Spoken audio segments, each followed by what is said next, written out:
को देने के लिए। दोस्तों, मेरा जन्म यहाँ से बिहार की जो राजधानी पटना है वहाँ 70 किलोमीटर दूर ये गांव में हुआ था। गांव का माहौल था, और गांव में ही प्राइवेट स्कूल तो होती नहीं थी उस समय, सिर्फ सरकारी विद्यालय थी जहाँ पे मेरी पढ़ाई लिखाई हुई। सरकारी विद्यालय से ही हमने शुरुआती पढ़ाई की, उसी से फिर 10th किया, और सरकारी कॉलेज से ही मेरी आगे की पढ़ाई हुई। जिंदगी ऐसा चल ही रहा था, लेकिन पढ़ाई लिखाई कर ही रहे थे। उसी समय मन में एक विचार आ गया कि बिजनेसमैन बनूंगा, बिजनेस करूंगा, नौकरी नहीं करूंगा। और पढ़ाई लिखाई को ड्रॉप कर दिया। घर वाले से बहुत डांट फटकार भी मिली, लेकिन फिर भी एक जिद पे अड़ गए कि बिजनेसमैन बनूंगा, नौकरी नहीं करूंगा। और पढ़ाई लिखाई छोड़ दिया। तो 2000 से 2008 तक का टाइम मेरे लिए बहुत ही मुश्किल भरा रहा, क्योंकि जब आप इस सोच के साथ उस उम्र में आ जाते कि नहीं बिजनेस करूंगा, और उस समय ज्यादा मैच्योरिटी होती नहीं है, जो जो उसमें आके आप डिसीजन तो ले लेते हैं, लेकिन बाहर की दुनिया कितना टफ है वो डिसीजन लेने के बाद पता चलता है। तो वो मेरे साथ भी हुआ। जब कोई का ऑप्शन नहीं मिला तो हमने जिंदगी की शुरुआत एक प्राइवेट कॉन्वेंट स्कूल में 300 रुपये महीने में पढ़ाने से की। उसके बाद कुछ दिनों के बाद दूसरा काम हमने चूज किया, जो था सेल्स बॉय का। वो कुछ दुकानों में जाके कुछ प्रोडक्ट सेल आउट करने रहते थे। इसके बाद 2 साल तक हमने एक नेटवर्क मार्केटिंग कंपनी में भी काम किया, जहां पर बुरी तरह फेल्योर रहे। उसके बाद फिर से एक जॉब तलाशा क्वालिटी कंट्रोलर का, वहां भी नहीं कर पाए दिल्ली में। और लास्ट में कई बिजनेस में भी भाग आजमाए, वहां भी हम पूरी तरह सफल रहे। यानी 2000 से लेकर 2008 का टाइम बहुत टफ टाइम रहा मेरे लाइफ के लिए, जहां कोशिश हमने बहुत की लेकिन जीवन में कुछ हुआ नहीं। और 8 साल बर्बाद होते देख के हम थोड़े हताश भी हो गए कि 8 साल मेरे जिंदगी का बर्बाद हो गया और हम कुछ कर नहीं पाए। बड़ा बुरा सा फील हो रहा था। लेकिन इसी बीच शायद ऊपर वाले को कुछ मंजूर रहा होगा।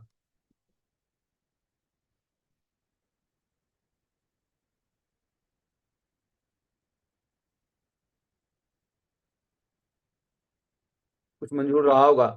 ऊपर वाले ने रहमो करम दरसाई, और 2008 में मुझे एक नौकरी मिली, जो नौकरी थी एमआर की। एमआर की जब नौकरी मिली तो घर वाले भी बहुत खुश हुए, और मैं भी बहुत खुश हुआ कि चलो यहाँ से कुछ तो जिंदगी का ठिकाना मिल गया है। और उस नौकरी में लग गए। नौकरी में लग गए, फिर शादी हुई, फिर बच्चे हुए, और शादी हुए बच्चे हुए तो वही नौकरी अब छोटा महसूस होने लगा। और ईश्वर से प्रे कर रहे थे, ईश्वर जिंदगी में कुछ कर, इस नौकरी से तो बहुत कुछ जीवन में होने वाला नहीं, शायद ऊपर वाला सुनता जरूर है। इसी बीच मेरे एक मित्र हैं, मिस्टर अंजनी कुमार झा सर।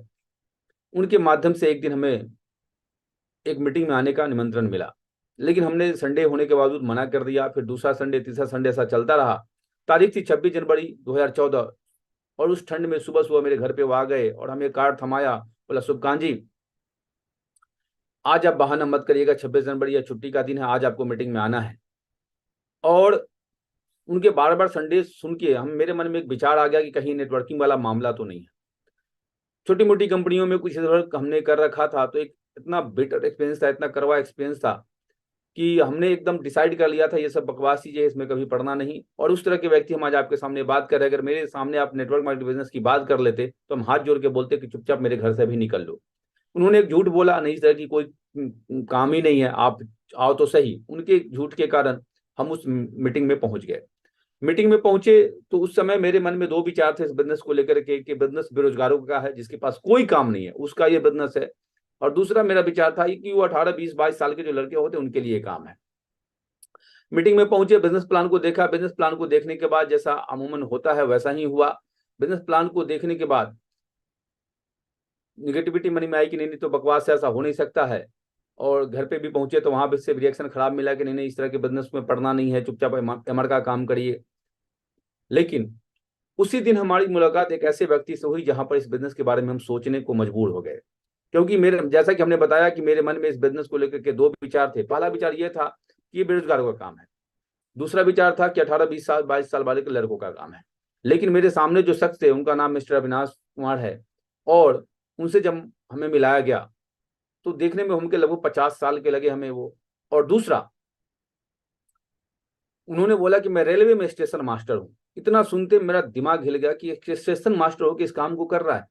और उन्होंने बताया, मैं मेरी 1 लाख तक सैलरी वहां से मिलती है, मैं 1 लाख तक पेमेंट वहां से उठाता हूँ मैं। और इस बिजनेस को मैं पिछले 2.5 साल से कर रहा हूँ, और महीने का 30-35 हजार कमा लेता हूँ। उनसे मिलने के बाद मेरे इस बिजनेस को लेकर ख्यालात बदले, और हमें लगा कि नहीं, बिजनेस तो कुछ तो बढ़िया हुआ, तभी तो स्टेशन मास्टर कर रहा है। वहां पे हम सोचने पर मजबूर हुए। फिर घर पे गए और वहां पे एक विचार आया कि इस बिजनेस को कर तो ले, लेकिन नहीं हुआ तो उसका एक जवाब हमें मिला, तू एमआर है, एमआर रहेगा। लेकिन एक सवाल और आया, अगर गलती से हो गया तो इसका जवाब था आने वाली कई पीढ़ियों का इंतजाम यहाँ से हो जाएगा। और इस एक सोच की वजह से कि अगर 1% ही सही अगर हो गया तो जीवन में क्या हो जाएगा, हमने इस बिजनेस को ज्वाइन कर लिया, ज्वाइन किया। और जैसा सोच के हम लोग ज्वाइन करते हैं कि इसको बताएंगे, उसको बताएंगे, इसको बताएंगे, जुड़ जाएगा, ये जुड़ जाएगा, ऐसा कुछ हुआ नहीं। सबसे मेरा करीबी मित्र जिसके साथ हम एक थाली में खाना खाया करते थे, उसको हमने सबसे पहला इस बिजनेस के बारे में जानकारी दी। और उसको जानकारी देने के बाद वो पूरी तरह भड़क गया, नाराज हो गया। और उसने एक डायरी पे लिख के दे दिया कि इस बिजनेस तो तुम पूरी जिंदगी में 25 से ज्यादा नहीं कमा सकते। उसके बहुत समझाने के बाद हम बहुत नेगेटिव हो गए थे, लेकिन उसके डायरी पे लिखने के बाद पता नहीं कौन सी शक्ति मेरे अंदर आई, हमने एक ही जवाब उसको दिया कि 26,000 कमाने से पहले हम इस कंपनी को छोड़ने वाले नहीं। और इस बिजनेस की शुरुआत हो गई। दूसरा प्लान बहुत फ्लॉप गया, तीसरा फ्लॉप, चौथा फ्लॉप, पांचवा फ्लॉप, छठा फ्लॉप। छठा प्लान जब बुरी तरह फ्लॉप गया, वहां पर मेरे साथ दो मेरे अपलाइन थे और दोनों जब उस प्लान में कुछ बोल नहीं पाए तो हमें लगा कि बिजनेस होने वाला नहीं।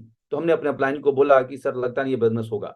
तो उन्होंने बोला कोई बात नहीं शुभकांत जी, 98 और बच गया है। और ये इतना बुरा लगा सुनने में, इतना बुरा लगा कि हम बहुत ओवर एक्ट कर गए। हमने बोला क्या बकवास कर रहे हो, 98 और बचा है। उन्होंने छूटते ही हमसे सवाल पूछा, हमने प्लान में आपको क्या दिखवाया था, उन्होंने क्या बताया था। उन्होंने बोला कि हमने बताया था कि 104 लोगों को बिजनेस प्लान देना है, हर संडे 2 लोगों से मिलना है, साल में 52 लोग संडे होते हैं और 2 संडे हर संडे 2 लोगों से आप मिलते हैं। तो इस तरीके से आप 104 लोगों से मिल सकते हैं। आपने अभी कितने से मुलाकात की, हमने बोला 6। तो उन्होंने पूछा बचा कितना, तो हमने बोला 98। तो उन्होंने बोला 98 और लोगों से मिल लेना। अगर अगर 98 से मिलने के बाद 10 लोग इस बिजनेस में ना आए तो आप इस बिजनेस को छोड़ देना, दोबारा हम आपको इस बिजनेस को करने के लिए नहीं बोलेंगे। उनकी इस बातों को सुनने के बाद हमें ये महसूस हुआ बात तो ये सही बोल रहे हैं, प्लान में तो ये बताया था, प्लान में तो ये नहीं बताया था कि 6 लोगों से मिल लेना तो छोड़ देना, 10 लोगों से मिलना नहीं जुड़ेंगे तो छोड़ देना। इन्होंने तो स्पष्ट बताया था प्लान में कि साल में आपको 104 लोगों से मिलना है और उसमें 10 लोग आएंगे। तो अभी तो 98 वाकई बचा हुआ है। और उनकी सवाल जब की वजह से मेरा दिमाग फिट हो गया और हमने सोचा कि नहीं आगे मिलना पड़ेगा। और उसके बाद मेरा एक मित्र जो मेरी ही कंपनी में काम करता था, उसको हमने कुछ समझाया नहीं, बुझाया नहीं, उसको सीधे बैठाया अपने बाइक पर, अविनाश सर के घर पे ले जाके हमने उसको रख दिया। अविनाश सर ने उसको इतना बढ़िया तरीके से समझाया कि फिट हो गया वो, और उसकी ट्रिपल आईडी से ज्वाइनिंग हो गई और मेरे बिजनेस की शुरुआत हो गई। अभी छोटे मोटे चेक बने थे 2-4-5 हजार के, किसी बीच प्लान का फोन आया कि सुबकांत जी आगरा चलना है घूमने। हमने बोला आगरा पहले ही घूम चुके हैं। फिर बोला कि नहीं नहीं आगरा चलना बहुत जरूरी है। हमने बोला कब जाना, उन्हें मार्च में। हमने मार्च तो एमआर के लिए आप समझते हैं, मार्च को लॉजिंग होता है हम लोगों का, और मार्च को लॉजिंग में हम लोग कहीं जा नहीं सकते। तो ये बहुत मुश्किल है कि हम कहीं बाहर जा पाए, उस समय छुट्टी भी हमें नहीं मिलेगी। लेकिन फिर उस समय के जो सबसे बड़े लीडर हमारे बिहार में हुआ करते थे अविनाश सर, उन तक मामला पहुंची कि शुभकांत जी तो बताया होगा प्लान उन्होंने कि आज जा नहीं रहे हैं। उन्होंने फोन करना शुरू किया और हमें याद है आज भी कम से कम 5-6 बार उन्होंने हमें कॉल किया। बहुत लंबी कहानी है वो बार बार पूछते थे शुभकांत जी क्या सोचे, और हम बोल देते थे हम सोच रहे सर नहीं जा पाएंगे। बहुत दबाव बनाया, लेकिन अंतिम दिन उन्होंने सिर्फ एक ही चीज बोला कि शुभकांत जी हम पर भरोसा करो, वहां एक बहुत बड़ा प्रोग्राम होने वाला है, एक 21 साल का लड़का डायमंड बनकर रिटायर होने वाला है। ये सुन के मेरा दिमाग हिल गया कि 21 साल का लड़का कैसे रिटायर हो सकता है। और उन्होंने बोला शुभकांत जी अगर आपको प्रोग्राम अच्छा ना लगे तो आप बोलना, हम पर भरोसा है आपको। हमने बोला सर बिल्कुल भरोसा है। बोले मेरे भरोसे पे आप चलो। और सर के इतना बोलने के बाद हम वहां जाने को तैयार हो गए, और जिस दिन निकलना था उस दिन तैयार हुए, कोई रिजर्वेशन नहीं, कुछ नहीं। सर ने बोला कि हम हैं, आप टेंशन मत लो, और हम वहां पहुंचे तो जब वो हॉल में घुसे तो एक बिल्कुल डिफरेंट तरीके का माहौल था। वैसा माहौल कभी जिंदगी में हमने देखा नहीं था। लोग तालियां बजा रहे थे, म्यूजिक बज रहे थे। और जब उन डायमंड साहब की एंट्री हुई, एंट्री होने के बाद उनको सम्मानित किया जाने लगा। और जब सम्मानित किया जाने लगा तो वो उनकी आंखों में आंसू आ गए, उनके परिवार वाले भी रोने लगे, वो भी रोने लगे खुशी के आंसू से। और उसके बाद हॉल में भी लोग रोने लगे, कुछ देर बाद हम भी रोने लगे और बहुत रोए, जी भर के रोए। और रोते हुए ही बाहर निकले और अपलाइन से पूछे कि सर हम भी ये वाला बन जाएंगे क्या। उस समय डायमंड मुंह से नहीं निकल रहा था, सिर्फ निकल रहा था ये वाले बन जाएंगे क्या। तो सर ने बोला बिल्कुल बन जाएंगे शुभकांत जी, जल्द। हमने दूसरा सवाल पूछा सर 5-7 साल में बन जाएंगे क्या। उन्होंने बोला शुभकांत जी इससे पहले बनेंगे। हमने सर दूसरा एक और सवाल है कि क्या महीने का 1 आध लाख मिल जाएगा क्या। उन्होंने बोला शुभकांत जी से ज्यादा मिलेगा, भरोसा करो, ये करो, जो वो मोटिवेट अप्लाई नहीं करते उस तरह उन्होंने किया। काम की शुरुआत हो गई और ऊपर वाले के रहमो करम से मेरा काम थोड़ा ठीक ठाक चलना शुरू हो गया। इसी बीच अपलाइन ने एक चीज बोली कि शुभकांत जी, इस बिजनेस में आप अक्सर बोलते हो कितने दिन में डायमंड बनोगे, कितने दिन में डायमंड बनोगे, मेरे पास एक उपाय है जिससे आप बहुत जल्दी डायमंड बन सकते हो। सर जल्दी बताइए। उन्होंने बोला शुभकांत जी, अगर इस बिजनेस में हर 3 महीने पे टारगेट आता है और आप हर टारगेट को फाइट कर ले तो जल्दी डायमंड बन सकते हैं और जिंदगी बदल जाएगी। हमने बोला सर एमआर की नौकरी में तो हर महीने टारगेट करते हैं, जिंदगी वहीं पे है पिछले 6-7 साल से, आप बोले जिंदगी बदल जाएगी। बोला यस शुभकांत जी, जिंदगी बदल जाएगी। हमने कमिट किया सर ऐसा है तो हर टारगेट को फाइट करने का हम कोशिश करेंगे और हर टारगेट फाइट करके हम आपको दिखाएंगे। और मेरा पहला टारगेट इस कमिटमेंट की वजह से और अपलाइनों के सपोर्ट की वजह से, एक दो ग्रोलाइन बढ़िया मिल गए थे, उनके सपोर्ट की वजह से मेरा पहला टारगेट फाइट हो गया। बहुत खुशी हुई। और टारगेट फाइट होने के बाद एक गिफ्ट मिला हमें, आईबॉल का टैबलेट यहाँ से। वो टैबलेट इतनी खुशी दिया जिसका कोई शब्दों में वर्णन नहीं कर सकते। बहुत खुशी हुई और लगा कि नहीं, यहाँ से वाकई कुछ हो सकता है। शुरुआती दिनों में जब हमने बिजनेस को शुरुआत किया, आज दिल से बहुत बहुत आभार मेरे great upline mister Anjani Jha sir का, जिनका बहुत सपोर्ट हमें मिला। और वो ऑलवेज एक ही चीज हमेशा इंस्पायर करते थे और वो एक लाइन बोल भी देते थे, आप हमसे बढ़िया कर सकते हैं, आप हमसे बढ़िया कर सकते हैं। वो एग्जाम्पल हमेशा देते थे कि हम क्या थे, कंपाउंडर, आप क्या थे, एमआर। तो आप डॉक्टर को बताते थे, हम वहां पे आपके पीछे खड़े रहते थे, आप बताइए कौन कर सकता है। इस तरह से वो उल्टा पुल्टा समझा बुझा के जैसे भी मोटिवेट करते थे। तो उस समय तो समझ में नहीं आता था, लेकिन बाद में हमें एक चीज का एहसास हुआ कि शायद वो हमें इस तरह से हर चीज में आगे इंस्पायर नहीं करते और मोटिवेट नहीं करते तो शायद हम बहुत पीछे रह जाते। वो उनका ये जो मोटिवेशन था, आप बढ़िया कर सकते हैं, बढ़िया कर सकते हैं, ये बहुत सपोर्ट किया। और हमें वो दिन भी याद है जब हमने अपने लाइफ का पहला ग्रुप मीटिंग रखा था सर के साथ, और सर ने कहीं बिजी होने की वजह से बोला शुभकांत जी आप खुद से ले लो ग्रुप मीटिंग। हम बहुत बुरी तरह सर को रिएक्ट किया, हमने क्या बकवास कर रहे हो आप, तो अभी हम कुछ बने नहीं है, मेरे टीम का मीटिंग, पहला ग्रुप मीटिंग हम कैसे ले सकते हैं। लेकिन सर ने बोला शुभकांत जी आप कर लेंगे, कर लेंगे। और ये लाइन उनका मेरी जिंदगी को बदलने में बहुत योगदान दिया है। और पहला ही ग्रुप मीटिंग हमें लाइफ का करने को मिला। और उस ग्रुप मीटिंग करने के बाद पता नहीं, हमको लगा नहीं नहीं हम कर सकते हैं, वहां से एक मोटिवेशन मिला और वहां से काम की शुरुआत हो गई। सिल्वर बने 25 मार्च या 26 मार्च का डेट था जिस दिन हम 2014 सिल्वर बन गए थे। और इस बिजनेस की मेरी शुरुआत होते चली गई। इसी बीच एक और बड़ा टर्निंग पॉइंट आया कि इस बिजनेस में एक सबसे बड़ा प्रोग्राम होता है दिशा, जो उस समय हम लोग के ग्रेट मेंटर सत्येंद्र सर जी से लेने का मौका मिला। उस प्रोग्राम में भी हम जा नहीं रहे थे, मेरे अपलाइन जबरदस्ती खींच के ले गए, नहीं शुभकांत जी चलिए, ऐसा है वैसा है, बहुत कुछ सीखने को मिलेगा। लेकिन एमआर की नौकरी में हमें लगता था हम तो ये जानते हैं, हम वो जानते हैं। लेकिन जब उस दिशा प्रोग्राम में गए तो हम, ये जो भ्रम था कि हम ये जानते हुए, सारा भ्रम एक झटके में खत्म हो गया। और लगा कि जिंदगी में अगर दिशा नहीं लेते तो कुछ, मतलब जिंदगी में बहुत कुछ समझ से परे रह जाते।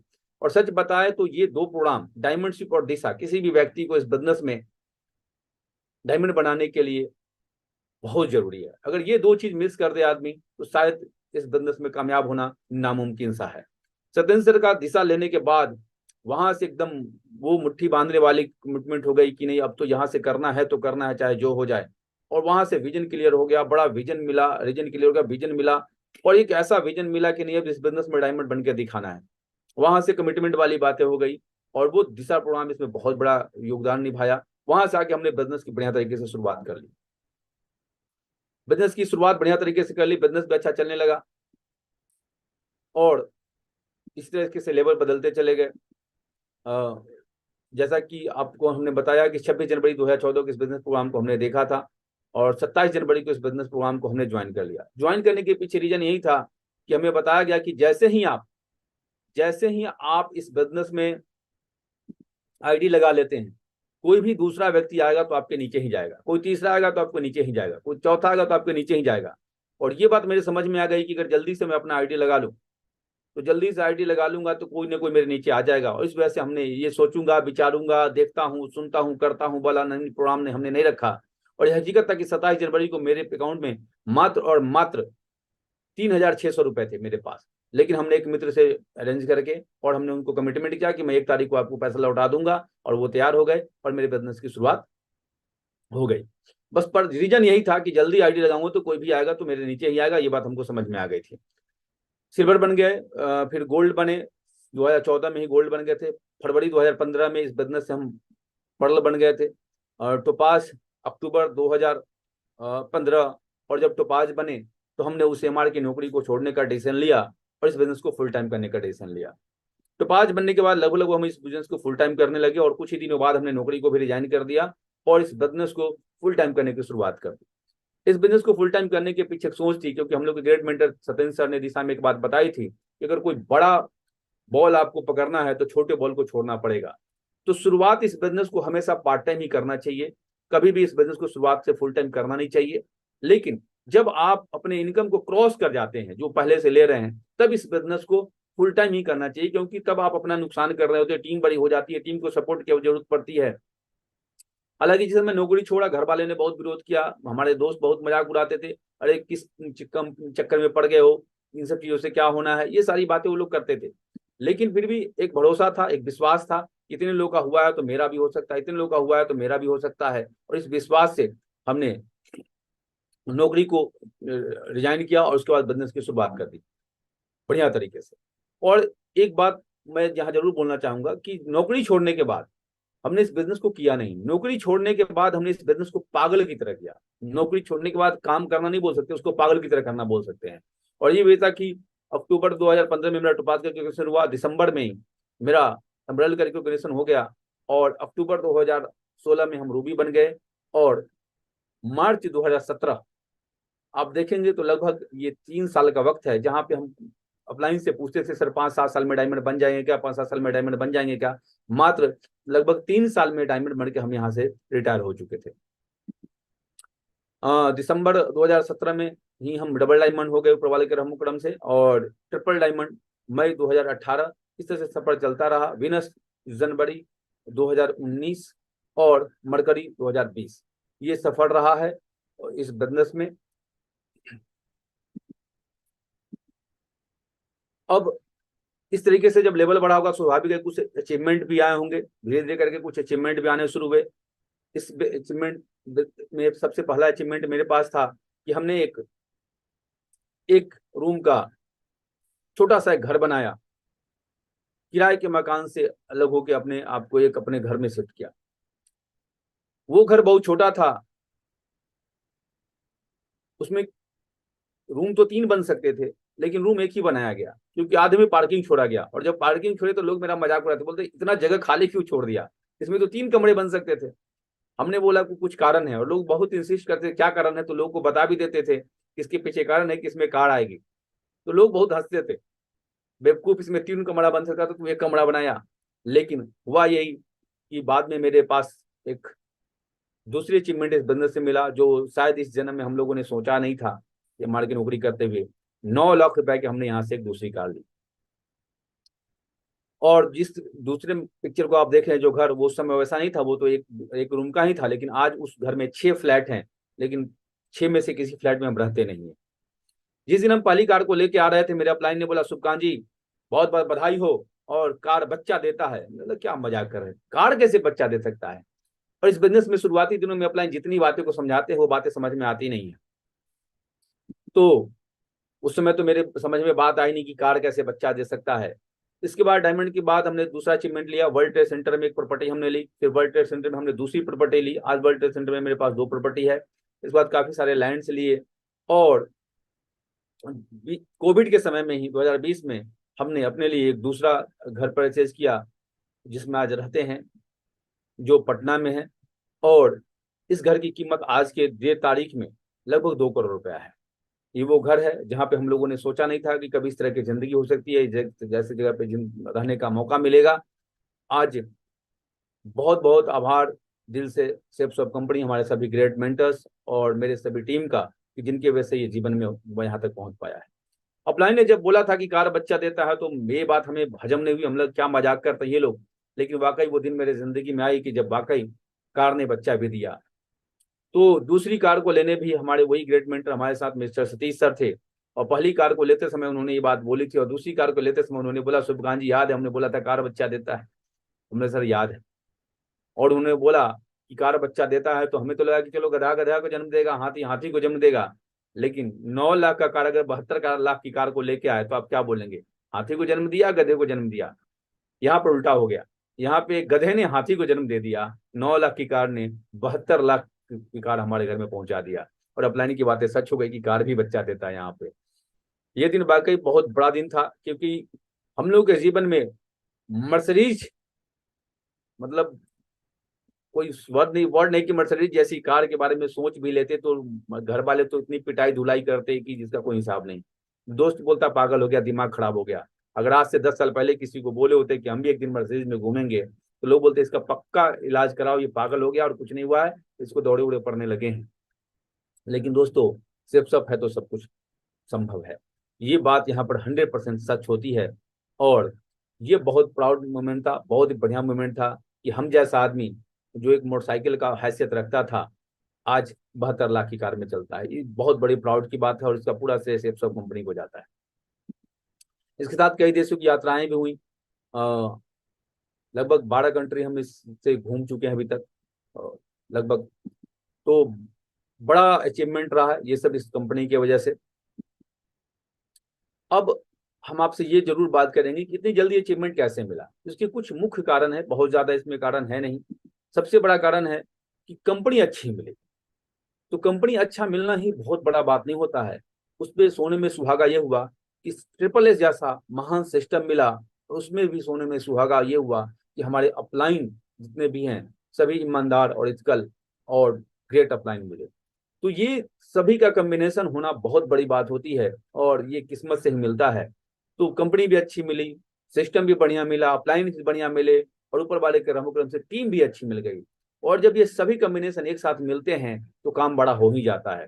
तो काम बड़ा होने में और इतनी जल्दी इतना अचीवमेंट लेने में सबसे बड़ा योगदान जो रहा है मेरे समझ से इन 4 चीज का रहा है, कंपनी का रहा है कि इतनी अच्छी कंपनी मिली, ट्रिपल एस जैसा महान सिस्टम मिला, सभी ग्रेट मेंटर्स जिनकी भी नाम ले, सभी इथिकल, सभी ईमानदार, जिस तरह के अपलाइन को मिलना, और टीम टीम भी बहुत प्यारी मिली। एक थॉट मेरे अंदर बहुत पहले आ गई थी जिसकी वजह से हमें लगता है कि इस बिजनेस में हमें बहुत सपोर्ट मिला। This is my business. ये विश्वास होना, इस चीज का समझ होना इस बिजनेस में बड़ा करने के लिए बहुत जरूरी है। ये मेरा बिजनेस है। सिल्वर बनते बनते, गोल्ड बनते बनते, पर्ल बनते बनते, टोपाज बनते बनते, वो लोगों को समझ में नहीं आती कि मेरा बिजनेस है। वो धक्का मार इंजन की तरह काम करे, तो अपलाइन धक्का मारा तो चले, जहां छोड़ दिया फिर रुक गए, धक्का मारा चले। और जब उनको बोला जाए अरे प्लान कर लो, अरे फॉलो अप कर लो, अरे ग्रुप मीटिंग, तब जाके वो कुछ करते हैं। ये तभी तक होता है जब तक आपको ये यकीन न हो जाए ये मेरा बिजनेस है। जिस दिन आपको ये यकीन हो जाता है ये मेरा बिजनेस है, उस दिन से आपको कोई काम करने के लिए कहेगा नहीं। आप खुद उनके कहने से पहले और उनके कहने से ज्यादा काम करोगे। आपको इस बात से कोई लेना देना नहीं रहेगा गुरुलाइन क्या किया, आपको इन बातों से कोई सरोकार नहीं रहेगा कि मेरा अपलाइन क्या किया। आप खुद इतने मोटिवेटेड रहेंगे, और आपको जिस दिन फील हो गया कि इस बिजनेस में मेरा नुकसान है, अगर हम लेट करते हैं तो आप इस बिजनेस में रुकेंगे नहीं। लोग बोलते हैं लॉस का बिजनेस नहीं है, बॉस का बिजनेस नहीं, नहीं, ये दोनों का बिजनेस है, लॉस का भी बिजनेस है। 4 साल में डायमंड बन के आप यहाँ से 80 लाख भी कमा सकते हैं, 90 लाख भी कमा सकते हैं, और 7 साल में भी डायमंड बन के आप 80 लाख 90 लाख कमा सकते हैं। तो अगर आप 3 साल देर डायमंड बनेंगे तो 3 साल में आपका 3 करोड़ का नुकसान होता है। तो नुकसान तो है, लॉस का तो बिजनेस है ही, लेकिन वो तब होगा जब आप इस लॉस को समझेंगे एक बिजनेसमैन के दृष्टिकोण से। एक बिजनेसमैन के दृष्टिकोण से जब समझेंगे तो आपको लगेगा नहीं, हमारा एक दिन यहाँ नुकसान में जा रहा है। और जिस दिन आप ये समझ जाएंगे कि मेरा एक एक दिन लॉस में जा रहा है, आप चैन से बैठेंगे नहीं, आपको कोई धक्का नहीं मारेगा, कोई पुश नहीं करेगा। तो मेरे इस बिजनेस में कामयाब होने का जो सबसे बड़ा कारण रहा, शुरुआती दिनों में ये बात हमें समझ में आ गई थी कि ये मेरा बिजनेस है, किसका क्या होगा पता नहीं है, हम करेंगे, मेरा जीवन बदलेगा। और ये बहुत बड़ा योगदान दिया इस बिजनेस में आगे बढ़ने में। दूसरा, हमेशा सिस्टम और एक्टिव अपलाइन के साथ अटैच रहना, ये बहुत जरूरी लगा हमें बिजनेस में। एक ट्रेनिंग सेमिनार में हम गए थे, वहां पे हमें ये बात बताया गया कि सिस्टम और अपलाइन को आप जितने ज्यादा कनेक्टेड रहेंगे आप उतना तेजी से आगे बढ़ सकते हैं। तो ये दूसरा कारण रहा जिस कारण से हम बिजनेस में बहुत तेजी से आगे आए, कि हमेशा हम सिस्टम और एक्टिव अपलाइन से कनेक्टेड रहे, मतलब ज्यादा से ज्यादा उनके साथ कनेक्ट रहने की हमेशा कोशिश किए। तीसरा, नॉलेज। इस बिजनेस में नहीं, दुनिया के हर क्षेत्र में अगर आप कामयाब होना चाहते हैं तो नॉलेज बहुत जरूरी है। आपको उस जो करना है वो उसको कैसे बेहतर से बेहतर तरीके से करना है, इसकी जानकारी हमेशा लेते रहना पड़ेगा और अपने आप को अपडेट करता रहना पड़ेगा। मेरे सक्सेस का एक और जल्दी सक्सेस का राज रहा कि हम नॉलेज के ऊपर बहुत ज्यादा ध्यान दिए कि नहीं, इस बिजनेस में जानकारी लेनी पड़ेगी, टीम को एजुकेट करना पड़ेगा, जिम्मेदारियां लेना पड़ेगी। अगर आप जिम्मेवारियां नहीं लेंगे तो आप बहुत बड़ा काम नहीं कर सकते हैं। जिम्मेवारियां देने का चीज नहीं, जिम्मेवारी लेने का चीज है। और जो आप जिम्मेवारियां ले रहे हैं, और जैसे जैसे आपका लेवल बढ़ रहा है, हर लेवल एक जिम्मेवारी होता है, लेवल लेवल नहीं जिम्मेवारी होता है। और जो लेवल पे आप, जिस लेवल पे आप पहुंचे हैं, उस लेवल के हिसाब से आपको काम करना है। आप बन गए पर्ल, नॉलेज रखेंगे सिल्वर वाली, एक्ट करेंगे सिल्वर वाला, टीम के साथ व्यवहार करेंगे सिल्वर की तरह, तो उस टीम में कभी प्रभाव ही नहीं होगा और आप कुछ अच्छा कर ही नहीं पाएंगे।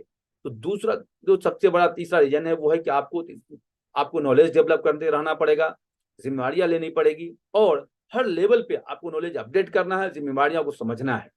तो मेरे सक्सेस का जो एक और बड़ा कारण रहा कि हमने नॉलेज पर जरूरी है ये बात पहले समझ गया था, और जिम्मेवारियां ली, और जैसे जैसे मेरा लेवल बढ़ा, अपने नॉलेज को बिल्डअप करते गए, जिम्मेदारियों को बढ़ाते चले गए। ये एक बहुत बड़ा रीजन रहा इस बिजनेस में जल्दी कामयाबी का।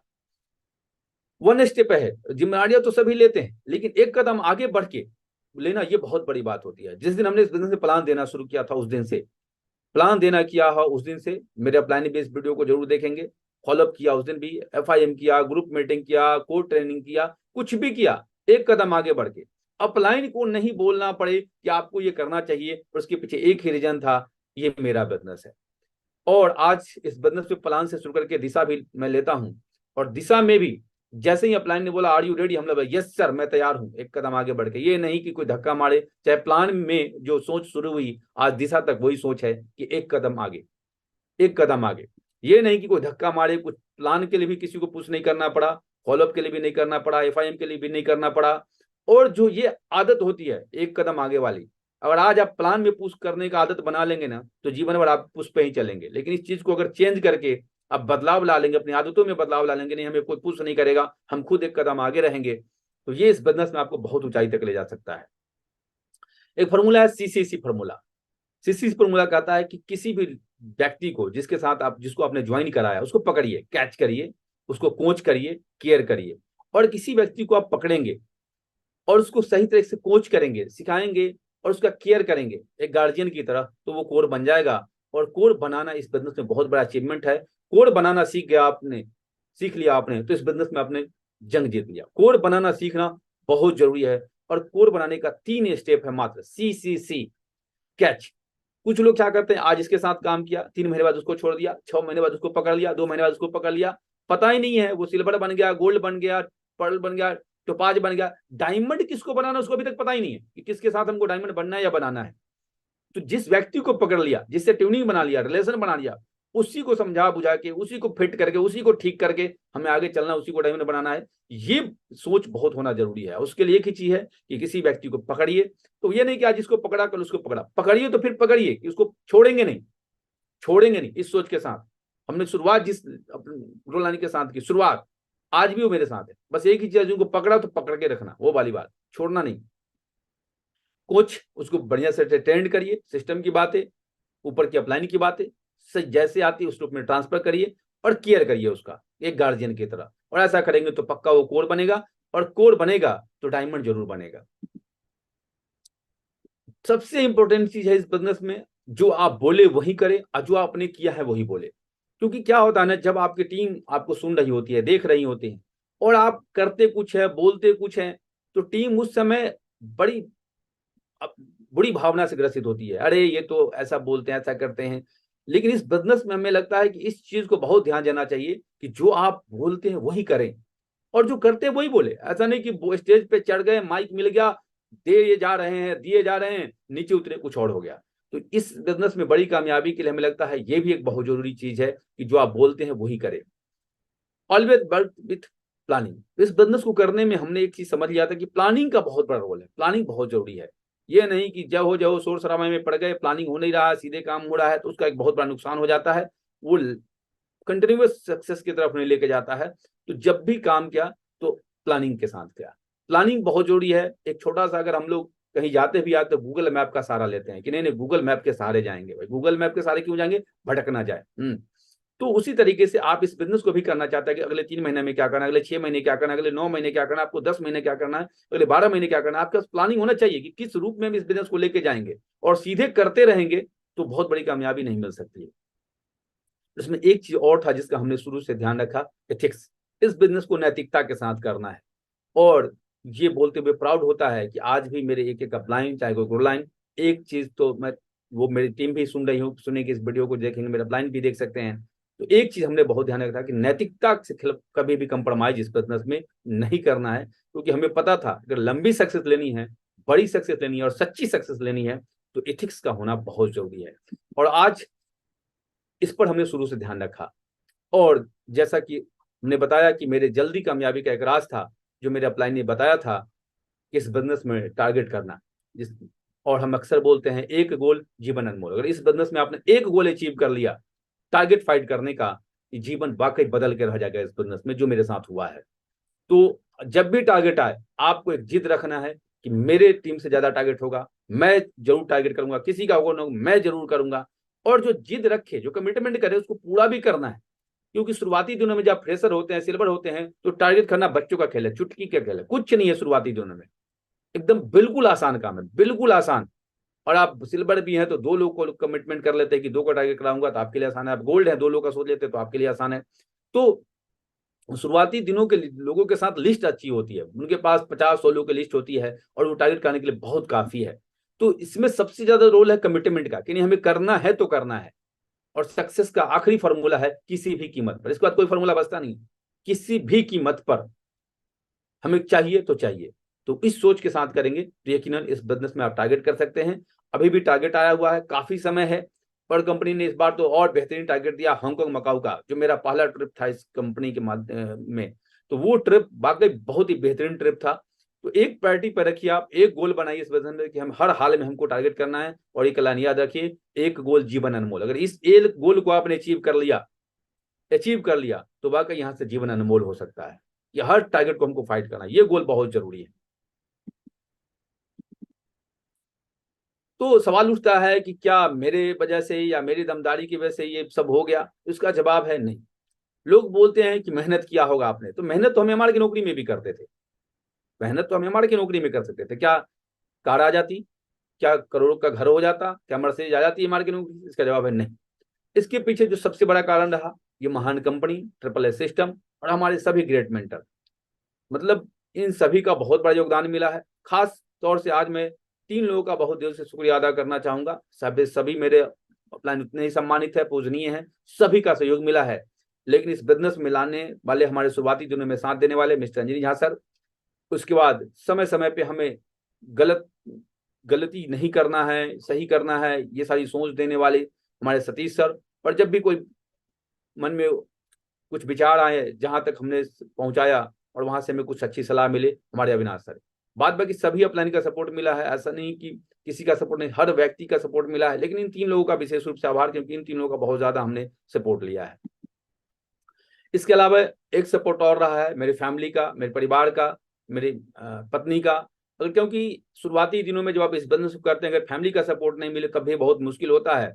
लेकिन शुरुआती दिनों से ही हम इस मामले में, लोग बोलते हैं कि अरे हम तो गए रात में लेट नाइट घर गए तो हमें बोला कि अरे दरवाजा नहीं खुला, ऐसा नहीं हुआ, फ्रिज में ऐसा मेरे साथ कभी नहीं हुआ। डे फर्स्ट से, जब से मैंने मैडम को बिजनेस समझाया कि यहाँ से कुछ हो सकता है, फलाने फलाने लोग कर रहे हैं, और मेरे घर में धीरे धीरे अचीवमेंट आना शुरू हुआ। मेरी मैडम शुरू से ही पॉजिटिव थी। और जब पहली बार इनको हम पर्ल लेवल पे डायमंड शिप दिखाने ले गए थे, वो डायमंड शिप किसी और का नहीं, हम लोग के ग्रेट मेंटर अजय सर का था। वहां पे जब डायमंड शिप ये देखी तो वहां के बाद तो ये बिल्कुल और मोटिवेटेड हो गई, नहीं इस बिजनेस को करना है, करना। बहुत पॉजिटिव शुरुआत से रही। कभी काम 19-20 होता था तब भी बोलती थी, सब सर लोग का हुआ तो अपना भी होगा, सर लोग का हुआ तो अपना भी होगा। ये शुरू से बहुत पॉजिटिव रही।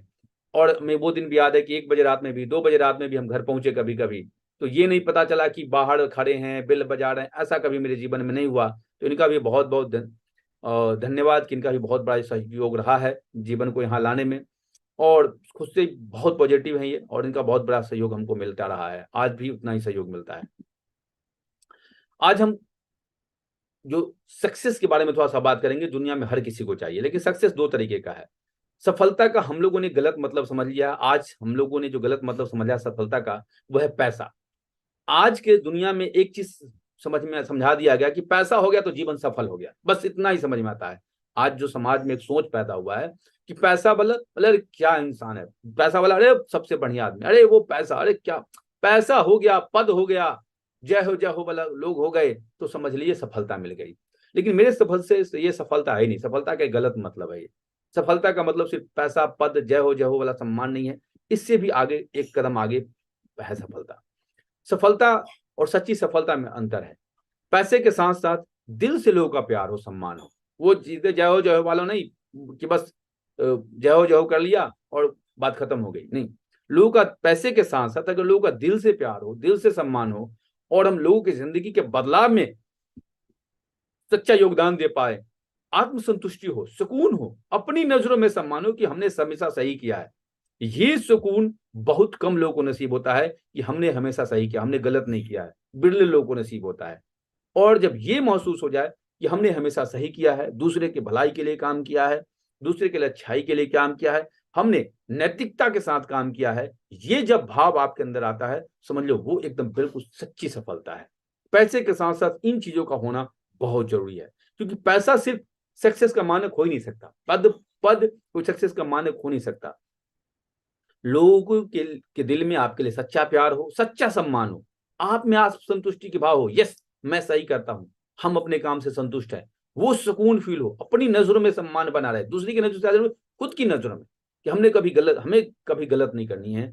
और सच्ची सफलता के लिए knowledge, hard work, attitude, good intention से अधिक एक चीज और महत्वपूर्ण है। नॉलेज सफलता के लिए चाहिए, हार्डवर्क भी चाहिए, हार्डवर्क से ज्यादा उनकी एटीट्यूड सही होना चाहिए, उससे भी ज्यादा उनकी अच्छा इंटेंशन होना चाहिए, इरादा होना चाहिए, नियत अच्छा होना चाहिए। और इससे भी महत्वपूर्ण एक और चीज है जिसका नाम है एथिक्स, नैतिकता। तो जब आप नैतिकता के साथ ये पांचवी चीज जब उसमें ऐड करते हैं तो वहां से सच्ची सफलता मिलने शुरू होती है, और वो जो समय सफलता होती है वो फॉर एवर सक्सेस होती है, हमेशा के लिए। अब देखेंगे कि बहुत सारे लोग इस बिजनेस में या दुनिया के और भी क्षेत्र में सफलता की ऊंचाइयों पे तो पहुंच गए, लेकिन वो फिर खत्म भी हो गए, उनको कोई जानने वाला नहीं रहा। उसके पीछे एक सबसे बड़ा जो कारण होता है नैतिकता का पतन होना। और नैतिकता का पतन होना बहुत बड़ा कारण है किसी व्यक्ति का सफल होकर असफल होने का। नैतिकता है क्या? नैतिकता एक बहुत बड़ा सब्जेक्ट है, इसके बारे में बात करना इतना आसान नहीं, लेकिन कुछ बात हम नैतिकता के बारे में जरूर करेंगे। इसको परिभाषित करने के लिए बहुत कई तरीके हैं जिससे परिभाषित किया जा सकता है, और ये कोई छोटा सब्जेक्ट नहीं है, ये बड़ा सब्जेक्ट है। लेकिन मेरे हिसाब से किसी समाज या संस्था के द्वारा उसे सुचारू रूप से चलाने के लिए एक नीति निर्धारित की जाती है, चाहे कोई देश हो, कोई समाज हो, कोई संस्था हो, कोई एकेडमी हो, उसके लिए कुछ नीति निर्धारित की जाती है। उस नीति को मानते हुए उसी अनुरूप कार्य करना, उस नीति के को मानते हुए उस समाज या संस्था के साथ होना नैतिकता है।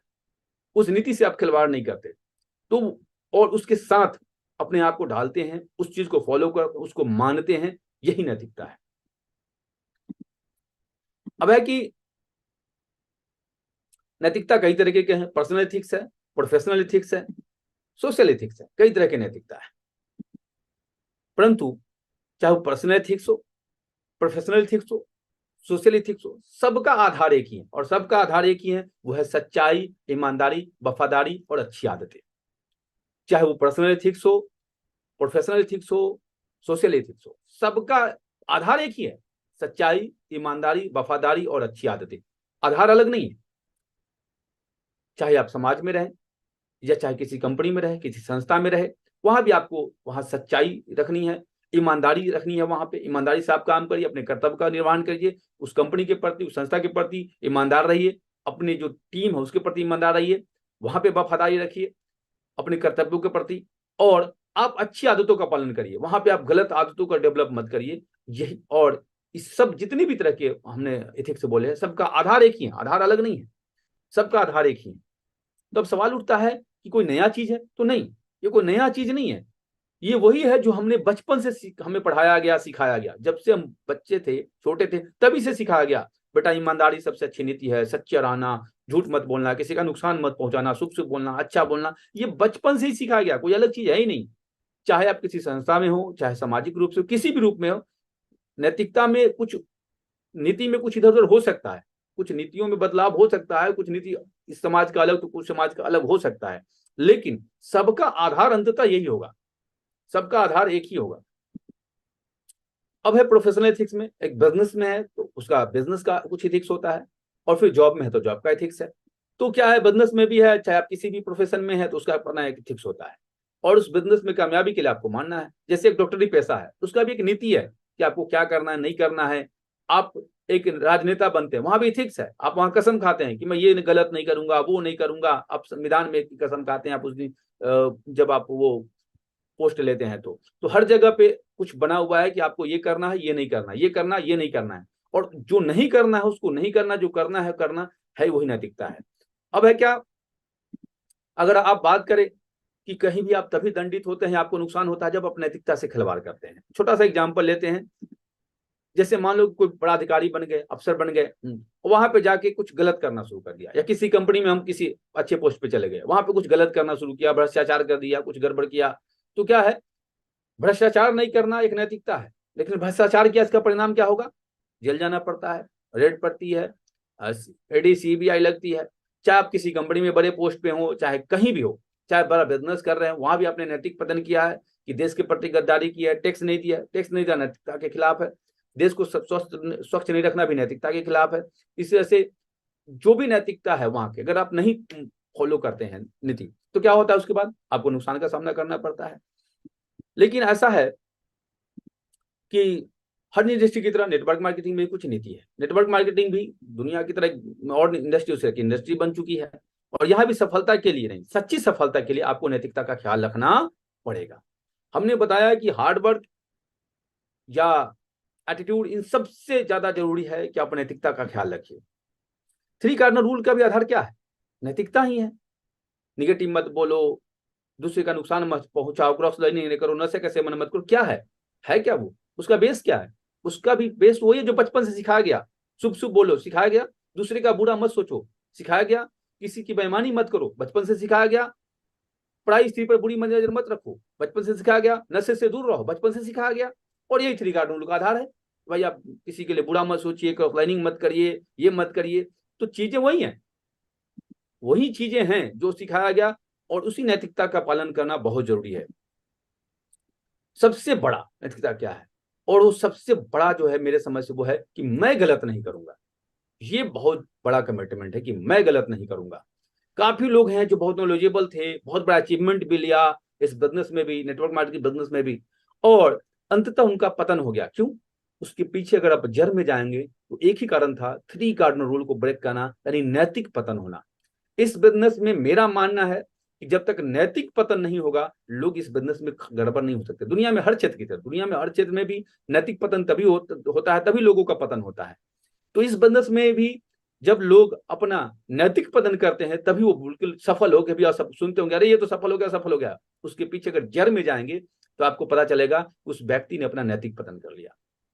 नैतिक पतन में हमको बहुत सारी चीजों का ध्यान रखना है कि हमारा नैतिक पतन ना हो, कम से कम ये जड़ है। अगर आप सच्ची सफलता चाहते हैं, तो बड़ी सफलता चाहते हैं, तो क्या है, आप ईमानदारी के साथ काम करिए, टीम के प्रति ईमानदार रहिए। कभी भी स्टेज के माध्यम से झूठ मत बोलिए, चाहे आपका अचीवमेंट हो, चाहे सक्सेस हो, किसी भी मामले में।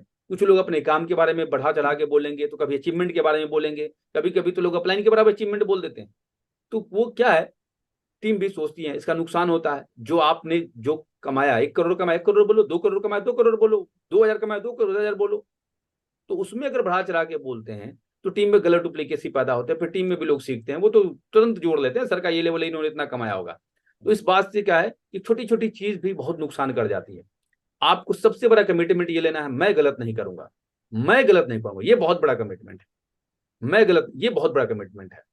कुछ लोग क्या करते हैं, शुरुआत में आते हैं, पैसे का लेन देन इधर उधर करके, बेईमानी करके, वो जो व्यक्ति उसकी आने वाली पीढ़ी तक को ठीक कर रख सकती थी, आने वाली पीढ़ी का जिंदगी संवार सकती थी, उसी को मार डालता है। वही मुर्गी नहीं अंडा वाली बात कहानी होती है।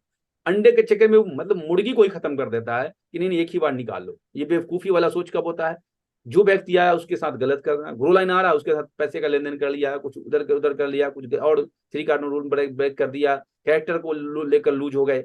इसका क्या दुष्परिणाम होता है, वो व्यक्ति जो अच्छे प्रोफाइल के लोग हैं वो समय आपके साथ नहीं टिकेंगे, वो तो छोड़ के भाग जाएंगे। आपको समझ जाएंगे ये चिटपुंडी लोग हैं, इनके साथ काम नहीं करना। वो वाकई डायमंड बन सकते थे, जिंदगी उनकी बदल सकती थी, लेकिन आपके अनैतिक होने की वजह से, आपके नैतिक पतन होने की वजह से वो बिजनेस को छोड़ देते हैं। और वो व्यक्ति जो आपके आने वाले जनरेशन तक का जिंदगी सेट कर सकता था, इस बिजनेस को क्विट कर जाता है। तो इन सब का भी बहुत बड़ा कारण हमारा अनैतिक होना ही होता है। तो इसका क्या मतलब है कि गलती नहीं होगी, जरूर होगी। अब काम करेंगे तो गलती होगी, इसका जवाब है ये स्वाभाविक है। गलतियां हो सकती हैं, लेकिन हर गलती का सजा फांसी नहीं होना चाहिए और हर गलती का सजा माफी भी नहीं होना चाहिए। दोनों होगा तो सब कुछ खत्म हो जाएगा। आज अब देखो ना कि छोटी छोटी गलती पे फांसी होने लगे तो क्या होगा देश में। और आप सोचो कि हर मर्डर पे माफी, मर्डर हुआ माफी, मर्डर हुआ सजा माफ, मर्डर हुआ सजा माफ, तो क्या होगा, पूरी दुनिया खत्म हो जाएगी। तब तो लगेगा कि मर्डर करना आसान है, क्यों, माफी तो मिल ही जाती है। तो मेरा मानना है कि हर गलती का सजा फांसी नहीं होना चाहिए, लेकिन हर गलती का सजा माफी भी नहीं होना चाहिए।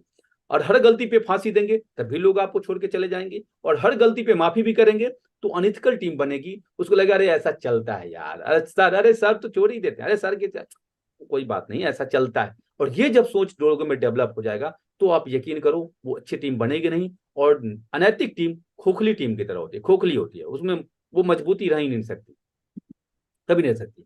आप बड़े पद पे होकर किसी लोभ में आकर गलत का साथ ना दे। क्यों? क्योंकि आप, हो सकता है कि आप बड़े पद पे हैं और बिल्कुल अनैतिक लीडर कोई है, बिल्कुल अनैतिक, और कुछ लोग में आके कह रहे ये चला जाएगा तो मेरा बिजनेस में नुकसान हो जाएगा, अरे इसके नहीं रहने से तो मेरा ये हो जाएगा। ये सोच के आप किसी गलत लीडर का साथ देते हैं तो उसका एक बहुत बड़ा बुरा इफेक्ट पड़ता है कि इससे लोगों में गलत करने की शक्ति को बल मिलता है। अच्छा ये ऐसा किया, इसका चल गया, अरे हम भी ऐसा क्या, मेरा क्यों नहीं। ये जब आप खासकर बड़े लेवल पे, वो फिर वहां ये हो जाती है कि 2 साल का बच्चा आपके गोद में पेशाब करे और 20 साल बाद बच्चा गोद में आपके पेशाब कर दे, तो 2 साल वाला पेशाब करना स्वाभाविक है, उसको आप मार नहीं सकते, पीट नहीं सकते, लेकिन 20 साल वाले को तो जरूर पिटाई होनी चाहिए क्योंकि उसने इंटेंशनली किया है। तो आप जब बड़े पद पे होते हैं, बड़े पद पे होते हैं तो उन लोगों का गलत, जो बिल्कुल अनएथिकल लोग हैं, जो फांसी, जो माफी के लायक नहीं थी, जो फांसी के लायक सजा थी, उसमें भी जब माफी आप देना शुरू करते हैं तो क्या होगा, लोगों को गलत करने की शक्ति का बल मिलेगा लोगों में। और इसके कारण क्या होगा, कनेटिक टीम बनेगी। लोग सोचेंगे यार ये तो बकवास की बातें हैं, क्योंकि आप भी जानते हैं कि सही का नकल करने वाले लोग बहुत कम होते हैं, गलत का नकल करने वाले लोग ज्यादा होते हैं, ये आप भी जानते हैं। तो आपको जैसे जैसे लेवल बढ़ेगा, आपको और इन चीजों का ज्यादा ध्यान रखना है, और ज्यादा ध्यान रखना है। और कभी भी आप बड़े लेवल पे जाके बिल्कुल अनैतिक लीडर का, वो लीडर जो फांसी, चाहे लोभ क्यों नहीं हो किसी का, करते ज्यादातर हम लोग क्या करते हैं, किसी लोभ के कारण नहीं करते हैं। कुछ भी करने का सबसे बड़ा रीजन क्या है, लोभ ही होता है। तो लोभ में आके, किसी फायदे में आकर के, अगर मान लीजिए कि हम गलत को साथ देना शुरू कर देंगे जो फांसी के लायक था, तो वहां से गलत करने का शक्ति को बल मिलेगा। बड़े लेवल पे बड़ी जिम्मेवारी, क्योंकि राजा से ही न्याय की उम्मीद की जा सकती है ना? और राजा जब किसी राज्य में संतरी गलती करे, गुनाह करे, ठीक है, और उससे लोग न्याय की उम्मीद लेके अगर मंत्री के पास पहुंचे और मंत्री भी खुद उसी गलती में इन्वॉल्व रहेगा, तो क्या न्याय देगा? नहीं देगा। और मंत्री नहीं, अब मंत्री के बाद राजा के पास न्याय के पहुंचे और राजा भी खुद उस गलती में इन्वॉल्व रहेगा, तो न्याय मिलेगा कहां? कभी न्याय मिलेगा ही नहीं। और जिस राज्य में न्याय खत्म हो जाएगा वो राज्य खत्म हो जाएगा, इस बात की पूरी गारंटी है। तो एज ए राजा आपको न्याय करना है, तो न्याय करना इसलिए आपको एज ए लीडर आपको ठीक करना है। मेरी टीम इस मीटिंग को सुन रही होगी, मेरी टीम के लोग जब भी नाराज हुए मेरे पास आए, सर उसने ये कर दिया, सर उसने ये कर दिया, मेरा एक ही लाइन सुन लेने के बाद एक ही लाइन होता था, आप सही करो बस। और आज भी हम इसी सिद्धांत पे काम करते हैं, कौन क्या करता नहीं, हमें सही करना है, हमें गलत नहीं करना। आज भी मेरा यही सिद्धांत है, क्योंकि हमें मालूम है कि दूसरे लोग के बारे में जो हम सोच रहे हैं वही मेरे बारे में कल ना सोचे। तो जब आप बड़े लेवल पे होते हैं, राजा के रूप में होते हैं, तो न्याय आप तभी कर सकते हैं जब आप गलत ना हो।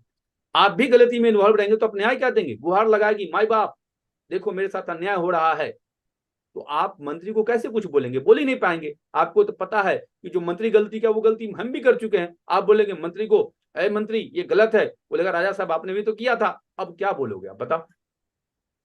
आपके पास कोई शब्द बचेगा? आपका प्रभाव शून्य हो जाएगा। तो ठीक है, टीम के लोग गलती करेंगे, उनको सजा भी देना है और उनको माफी भी देनी है, सब करनी है, लेकिन किस सजा का गलती, किस सजा को माफ करना है, किस सजा को नहीं माफ करना, ये भी बहुत जाना समझना जरूरी है। और एज ए लीडर आपको न्याय करना है, आपको गलत नहीं रहना है। आप भी गलत करने लगेंगे तो लोग टीम माई बाप गुहार लगाते आएंगे, आप उसमें लेपापोती लगाएंगे, नहीं नहीं नहीं अच्छा चलो ठीक है, मैं देखता हूं, मैं विचारता हूं। क्यों? पता है आप वहां तक बोल ही नहीं पाएंगे। क्यों? वो तुरंत बोलेगा आपने भी महागुरु जी किया था। अब लो आप क्या बोलोगे उस समय? तो आपको सही करना, ये बहुत जरूरी है। इसका, इस चीज को हमेशा ध्यान रखना, सही है। और मेरी एक बुक है जो अभी, A B C D of network marketing business, ये नेटवर्क मार्केटिंग की एक बेहतरीन किताब है।